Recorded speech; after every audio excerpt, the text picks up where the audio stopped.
Un cordial saludo para todos, deseando bendiciones en estos momentos. Nos unimos a esta lección divina en el nombre del Padre, del Hijo y del Espíritu Santo. Amén.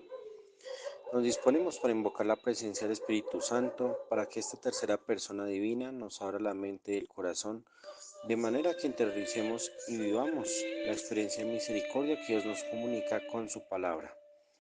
Oh Espíritu Santo, amor del Padre y del Hijo, inspírame siempre lo que debo pensar, lo que debo decir, cómo debo decirlo, lo que debo callar, cómo debo actuar, lo que debo hacer para gloria de Dios, bien de las almas y mi propia santificación.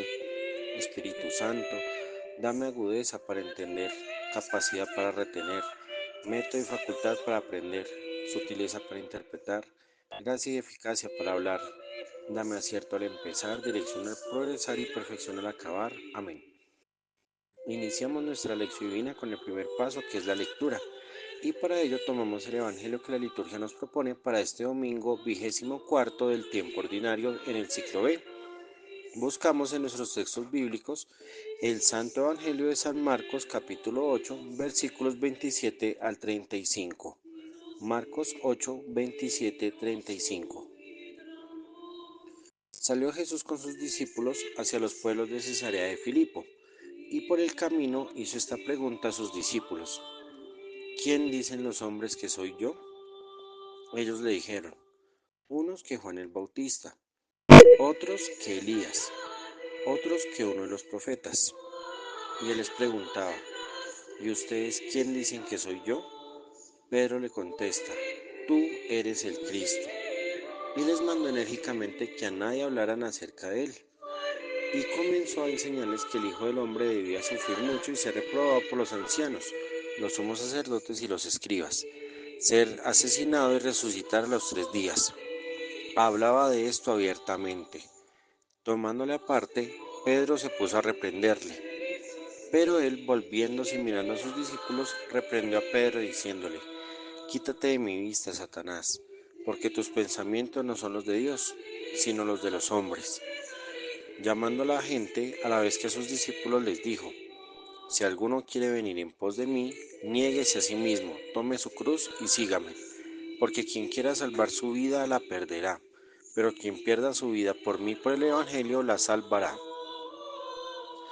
Continuamos con nuestro segundo paso, que es la meditación, por lo que hablaremos brevemente del contexto y luego analizaremos algunos detalles particulares. Encontramos en el Evangelio de Marcos la propuesta de humanidad de Jesús, que nos quiere invitar a cambiar nuestra mentalidad y volver al corazón a Dios, para creer y confiar plenamente en el Padre por medio de los gestos de amor y misericordia, a través de la permanencia con Jesús, expulsar las fuerzas demoníacas que deshumanizan los corazones, sanar y cuidar a los enfermos, y anunciar el mensaje hermoso de la redención. En los pasajes que hemos leído, vemos que Jesús está pasando fuera de Galilea para comunicar la salvación a los gentiles. Ya hemos visto un itinerario discipular, donde Jesús, acompañado de sus discípulos, presenta los signos que ha hecho con los débiles y excluidos, las parábolas centradas en la vivencia del reino de Dios, y hemos descubierto cómo son las jornadas de Jesús desde el amanecer hasta el anochecer. Marcos nos ha permitido vislumbrar que a Jesús no le ha ido bien. A lo largo de su camino se ha encontrado con diversos fracasos en los ámbitos religiosos, políticos y hasta familiares. Estos fracasos, sumados a la crisis que experimenta la Iglesia en medio de las tormentas de la muerte y la escasa comprensión del signo del pan y los peces, han hecho que la primera misión apostólica haya generado preguntas. ¿Quién es Jesús que ahora todos lo conocen? Herodes en algún pasaje anterior decía que Jesús es Juan Bautista, a quien mandó decapitar, y cree que por ello actúan en él fuerzas misteriosas. Jesús se va entonces a la tierra pagana, y luego de la Decápolis, Tiro y Sidón, llega a Cesarea de Filipo. Conocida actualmente como Banias, el escenario del Evangelio de hoy se encuentra ubicado a 40 kilómetros del mar de Galilea. Es el pie del monte Hermón, y allí se caracteriza por estar el manantial del río Jordán. Esta ciudad fue construida por Herodes Filipo como un homenaje para César, de ahí su nombre, Cesarea. Es un lugar bello, con una enriquecida historia y una riqueza cultural impresionante, pues sus palacios deslumbrantes, los cómodos escenarios teatrales y deportivos, los grandes templos dedicados a las divinidades griegas y romanas, acompañados de un espectáculo natural con una gran vegetación y riberas admirables, dan cuenta que Jesús escogió un lugar perfecto para la confrontación. Allí es adorado el dios Pan, que es el dios vegetal, y por ello también el nombre de esta ciudad pues es Paneas, de ahí viene Banias, que es de Paneas, del griego. Después de tantos fracasos e incomprensiones, Jesús lleva a sus discípulos al sitio que no representa su propuesta humanidad, pues mientras en su evangelio está el servicio, el desprendimiento y la negación, en Cesarea se ve el lujo, el placer, la belleza y la comodidad. En ese sentido, nos encontramos en este evangelio con la pregunta del enamorado antes del compromiso. ¿Quién dice la gente que soy yo? Una cosa es qué piensa el individuo, la persona en su singularidad, y otra muy diferente es lo que los demás emitan sobre alguien. Hoy Jesús hace una pregunta que también recae sobre nosotros. ¿Qué dice la gente de Jesús? Esa pregunta tiene un fundamento especial, porque Jesús quiere escuchar y comprobar si realmente la población beneficiada con su palabra y sus signos reconoce su identidad o si más bien hay una percepción diferente. Esta pregunta que hoy hace Jesús es para distinguir si nuestra percepción es propia o si se repite con lo que dicen los demás. Para empezar las respuestas, imaginemos cómo sería el momento. Jesús enviando su pregunta, ¿cómo sería su actitud? ¿Qué cara mostró a sus amigos? ¿Qué pasó entre ellos? ¿Cómo le explicarían a Jesús sus respuestas? Miremos qué nos dice el texto. La primera respuesta se centra en Juan Bautista, el último profeta. El pueblo de Israel, desde el siglo IV a.C. hasta el año 0 más o menos, experimentó un momento oscuro, pues fue la época denominada el silencio de Dios. Después de haber hablado por medio de patriarcas, jueces, reyes, profetas y sabios, Dios dejó de hablar a su pueblo por la corrupción de sus instituciones, por la impiedad reinante en el culto sacerdotal y por el legalismo de su mano que oprimía a los débiles. Dios no volvió a enviar mensajes ni voces. El pueblo se sentía en sequedad y aridez espiritual. Con Juan Bautista se rompe ese silencio. Juan, cuyo nombre significa Dios es misericordia, es quien vuelve a traer la esperanza a los justos que esperaban la voz y la presencia de Yahvé.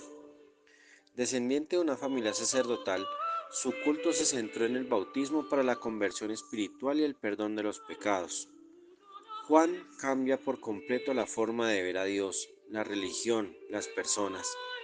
Juan no tuvo miedo del poder, no se acobardó ante las injusticias, fue capaz de encarar a todos los que hacían el mal.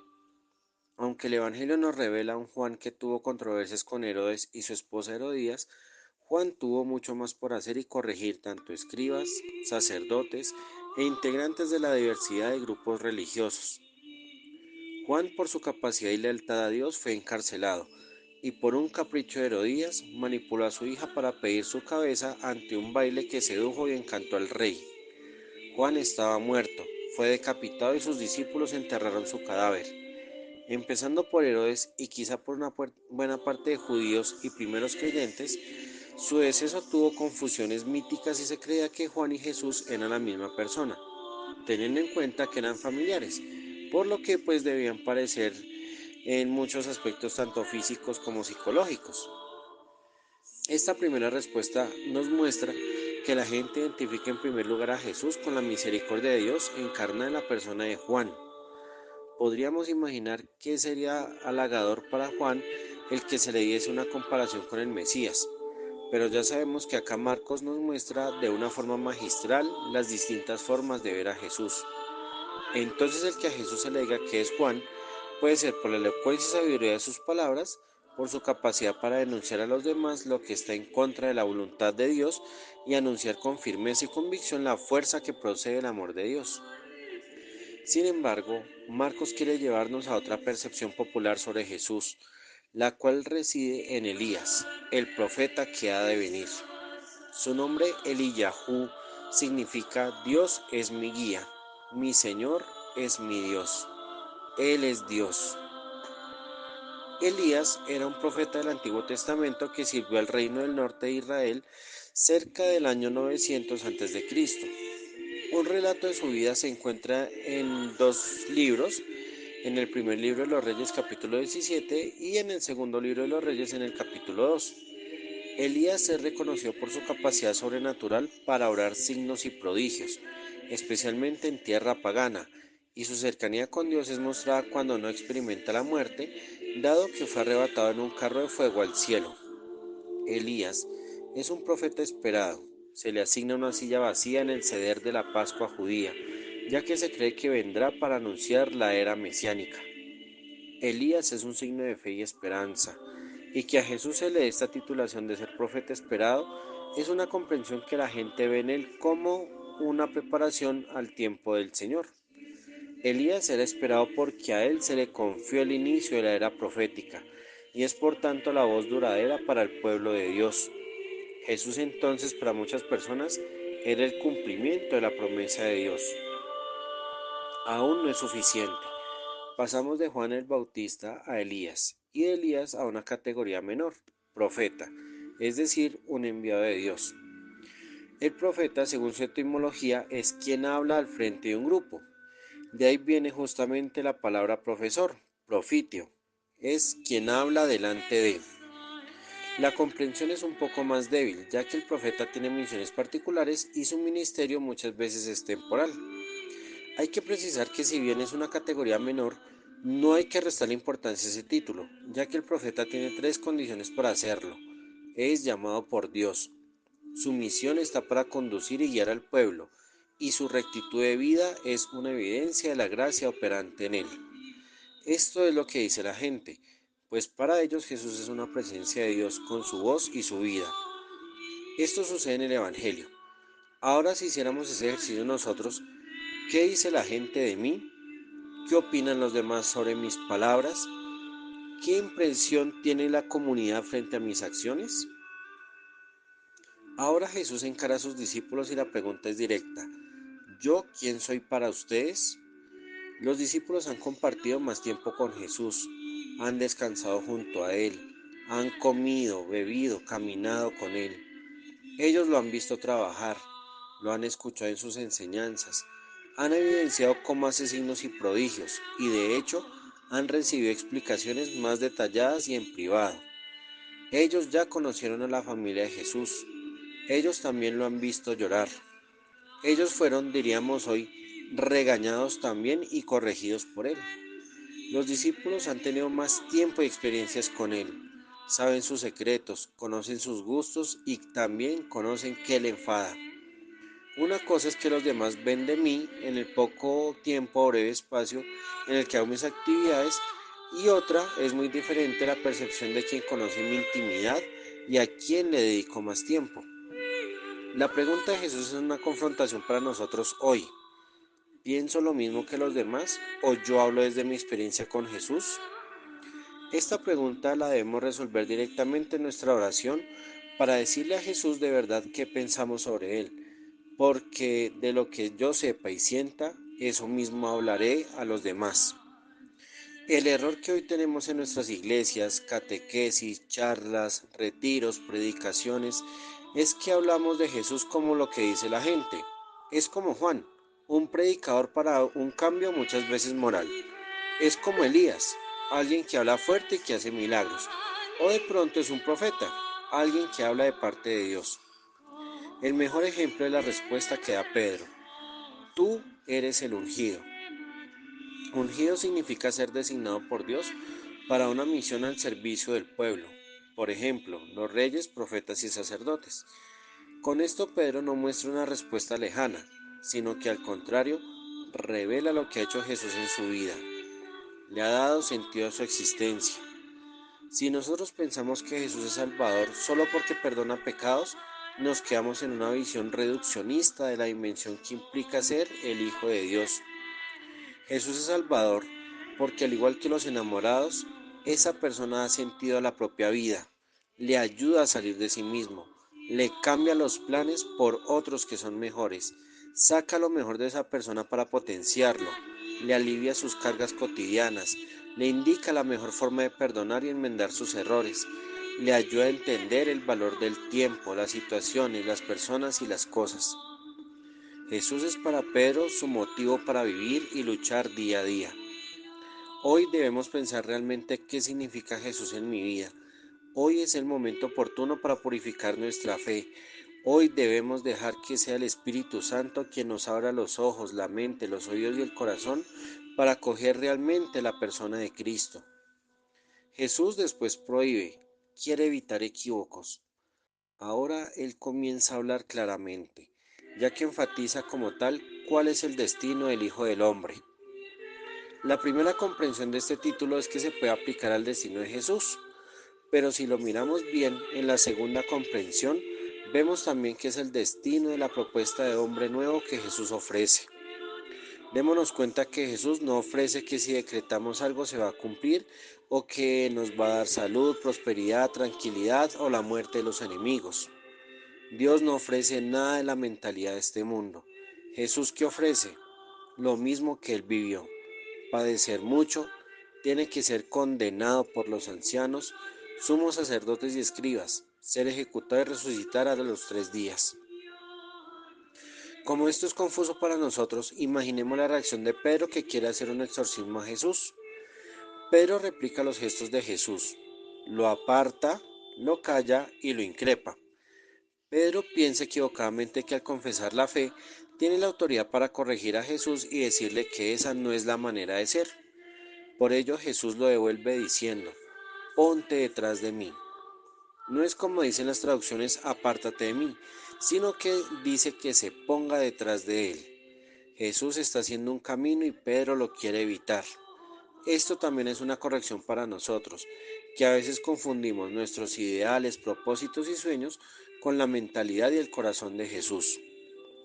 Cabe aclarar que cuando Jesús dice Satanás, no se refiere al maligno o a un ser con nombre propio. Satanás era una palabra conocida en la época, ya que su traducción es un obstáculo. Como ya lo dijimos, Jesús va hacia Jerusalén, debe hacer su camino, que es el mismo camino de nosotros, el dolor, el sufrimiento, la donación de la propia vida para luego ser levantados y resucitar. Pero Pedro se convierte en un obstáculo, es un muro que se levanta para impedir el paso de Cristo.